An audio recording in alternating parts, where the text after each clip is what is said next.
Bonjour tout le monde, je suis ravie de vous retrouver pour une 5e semaine consécutive avec la Maison spirituelle des Pères Trinitaires. Alors, je vous souhaite à tous la bienvenue. Ça me fait plaisir pour cette 5e capsule, en fait, qui a pour thématique « Je rêve d'un monde », 3 petits points. Je vais vous en reparler dans quelques instants. Alors, je me présente brièvement, Ève Gauthier. Je suis auteure, en fait. J'ai la chance d'œuvrer en développement personnel.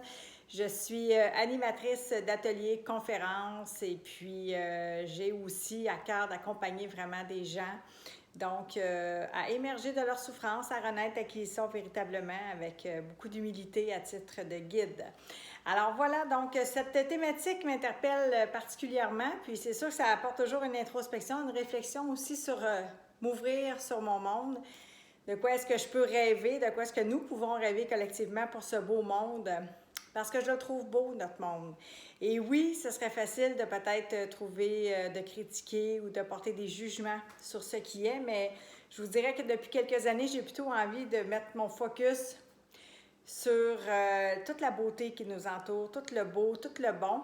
Puis je trouve que notre monde en a quand même beaucoup. Assurément qu'il y a de la pacification à faire, il y a de la paix à apporter. Puis où est-ce que je le ramène? Bien, c'est toujours en moi. Je pense que de rêver d'un monde, 3 petits points que je pourrais dire meilleur, bien, ça commence par moi-même. Ça commence par pacifier ma relation avec moi-même pour ensuite me relier aux autres, me relier aussi à ma planète.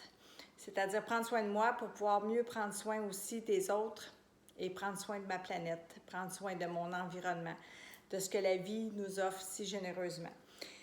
Rêver d'un monde, puis je dis 3 petits points, je dis meilleur, mais bon, c'est souvent un peu une utopie ou une illusion qu'on voudrait avoir un monde plutôt parfait. Je pense que dans l'imperfection, il y a beaucoup de perfection et il y a beaucoup de beauté. Autant pour nous que pour notre monde étant le monde entier, mais étant notre planète aussi. Je le relie beaucoup à ça. Puis c'est un peu ce que j'avais envie de partager, mais de nous inviter aussi, à titre d'humain, à réfléchir justement sur cette thématique-là, puis de quoi on rêve. Bien, si j'ai envie de paix, si j'ai envie de me relier aux autres, d'avoir des relations plus saines, plus simples même, j'oserais dire.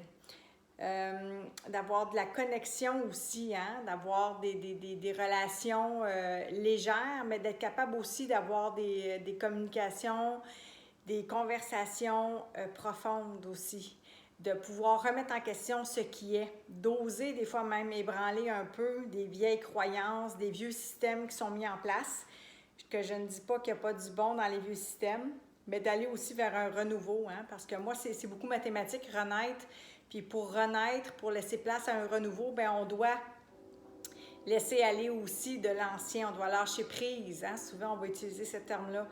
Puis moi je dirais mourir à quelque chose pour renaître à autre chose.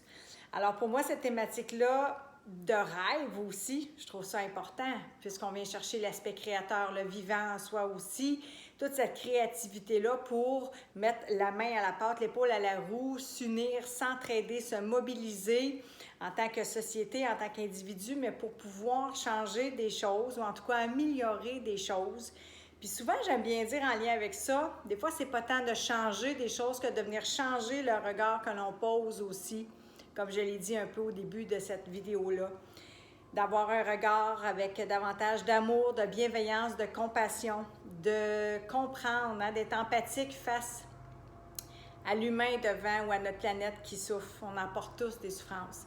Il y a des outils pour ça, c'est ce que j'ai envie de vous dire. Il y a énormément d'outils en développement personnel, sans toutes les prendre et toutes les vouloir les posséder puis les tester, mais d'aller chercher selon nous, selon notre intuition, qu'est-ce qui pourrait nous aider justement à entreprendre cette démarche-là pour améliorer notre monde intérieur d'abord, pour rêver d'un monde meilleur d'abord en nous, pour pouvoir ensuite le faire rayonner, le partager avec les autres, que ce soit notre joie d'être, notre désir d'exister, de nous réaliser, de prendre soin de nous, mais de pouvoir aussi vraiment être en relation et avoir une relation de paix, d'accueil avec qui nous sommes. Parfois, c'est apprivoiser nos ombres aussi. Alors, un chemin comme ça de voyage que l'on peut faire à travers soi, Je pense que ça peut révéler vraiment une belle ouverture sur notre propre monde, mais sur tout le monde. Alors, c'est ce que je nous souhaite. Puis beaucoup d'amour, beaucoup de joie et beaucoup de paix. Je vous embrasse.